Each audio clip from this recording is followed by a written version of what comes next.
We wanted a closer look at the facts behind this story, and so we spoke to the acting ICE director, Thomas Homan, just a few minutes ago. Here's part of it. Mr. Homan, thank you for joining us. You've heard prominent people compare your behavior to that of the Nazis, to that of the Roosevelt administration in turning the Japanese during World War II. How do you respond? I think it's an insult to the brave men and women of the Border Patrol and ICE to call law enforcement officers the Nazis. They're simply enforcing laws enacted by Congress.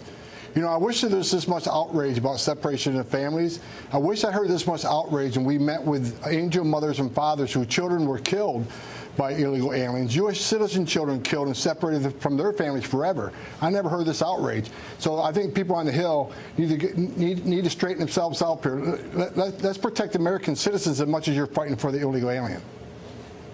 We're about to speak to the parent of one of those children killed in the way you described. Did you notice cable news anchors or Democratic politicians swooping in to comfort those families when their kids were killed?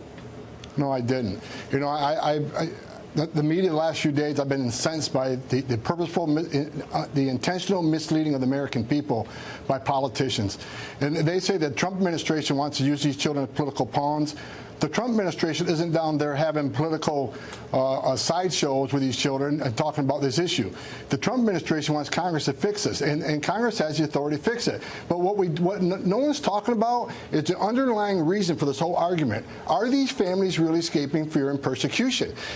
The immigration court has said in the last year and a half, over 80% of these claims are frivolous. So first of all, we got to attack the very foundation they're arguing these people are coming to this country.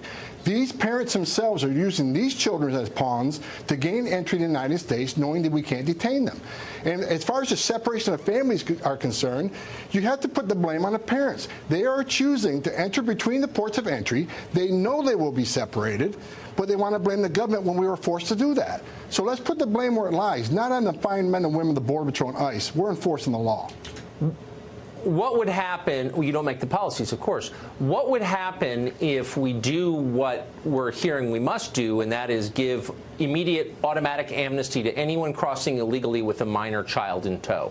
What would happen? Well, let me talk. That's what's been done. That's what we're asking Congress to fix the Flores Settle Agreement. Because let me tell you the way it works right now. Under the Flores Settle Agreement, if a family comes in our custody, we can hold them for less than 20 days. We release them.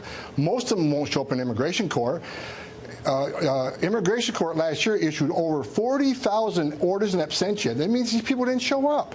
So what we want to do is have Congress change the law so we can keep these people detained in a family setting, so their case can be heard by a judge. I would think everybody, regardless if you're a Republican or Democrat, wants your cases heard. But because you don't like the final decision, doesn't mean we forget about it. Because last year, when we actually went and looked for these families who got final orders in absentia, I got hundreds of letters saying, how dare you put your finite resource looking for women and children? I'm like, wait a minute. You wanted them to have due process at great taxpayer expense. Because you don't like the decision, let's forget about it. That's not the way we work. Mr. Homan, thank you for joining us tonight. I appreciate it. I appreciate you, sir.